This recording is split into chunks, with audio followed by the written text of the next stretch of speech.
நான் உங்கள் சிப்பிப்பாறை ஜோதிடர் சாதிராகவன் ஜெயபாலன். செவ்வாய் என்று சொன்னால் ஆணவம், அதிகாரம், பிடிவாதம் இத்தனை இருக்கும். செவ்வாய் என்று சொன்னால் ஆணவம், கோபம், குதர்க்கமான பேச்சு, மண், பாறை, இவை செவ்வாயுடைய காரத்துவம். அப்போ செவ்வாயுடைய காரகத்தால், கோபத்தால், அகம்பாதத்தால், ஆணவத்தால் பிடிவாதமாக இருக்கின்ற ஒரு நபரை நீங்கள் கட்டுப்பாட்டு கொண்டு வரணும்னா யாரை பிடிக்கணும் அப்படின்னா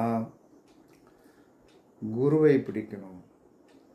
அப்போ அந்த குருவை பிடிக்கணும் அப்படின்னு சொன்னால் சித்தர் வழிபாடோ தட்சிணாமூர்த்தி உங்கள் ஜாதகத்தில் செவ்வாய் சார்ந்த ஒரு விஷயம் உங்களுக்கு பாதகத்தன்மையை கொடுத்து கொண்டிருக்கிறது, பிரச்சனையை கொடுத்து கொண்டிருக்கிறது என்று சொன்னால் நீங்கள் சித்தர்களுடைய வழிபாடு பண்ணுங்கள்.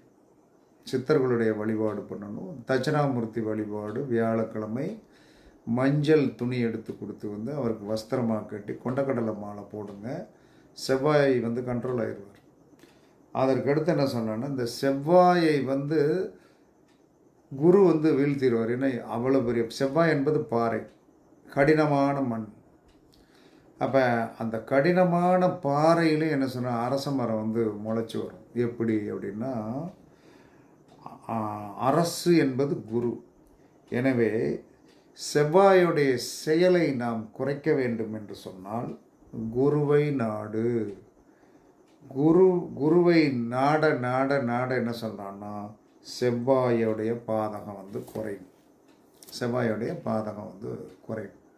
அப்போ எப்பயுமே செவ்வாயுடைய குதர்க்கத்தை நாம் சரி பண்ணுவதற்கு, நம்ம ஜாதகத்தில் இருக்கிற பிரச்சனைகளை தீர்ப்பதற்கு அரச மரத்துக்கடியில் டெய்லி ஒரு அரை மணி நேரம் உட்காரணும். அரச மரத்து விநாயகரை வழிபாடு பண்ணணும். அரச மரத்திற்கு தண்ணீர் ஊட்டணும். அந்த வியாழக்கிழமை தண்ணீர் ஊற்ற எந்த ஒரு கிரகத்தோடைய ஆதிபத்தியம் நம்ம உடம்போடு சேர்ந்தா இருக்கும். சூரியன் நம்ம எந்த இடத்துல இருக்கார், சந்திரன், எல்லாமே இந்த 9 கிரகம் 12 கட்டம் நம்ம உடலோடு சேர்ந்தது தான். அது எந்தெந்த இடத்துல இருக்குங்கிறத நம்ம தெரிஞ்சுக்கிடலை, அவ்வளோதான். ஆனால் எல்லாம் அந்த உபாதைகள் தன்மைகள்லாம் அதை கொடுத்துட்டு தான் இருக்கும். நல்லது நல்லதை கெடுக்குது, கெட்டது கெட்டதை கொடுக்குறது. அதனால் நீங்கள் என்ன செய்யுங்க, செவ்வாயோடைய கொடுமையிலிருந்து தப்பிப்பதற்கு குருவை நாடு, தட்சிணாமூர்த்தி ப்ளஸ் அரச மரத்துக்கு தண்ணீர் ஊட்டுதல், அரச மரத்துக்கு அடியில் படுத்திருக்கிறது, அரச மரத்துக்கு அடியில் என்ன சொன்னால் உட்கார்ந்து என்ன சொன்னான்னா சுலோகங்களை, குரு சுலோகத்தை சொல்வது குறைக்கும்.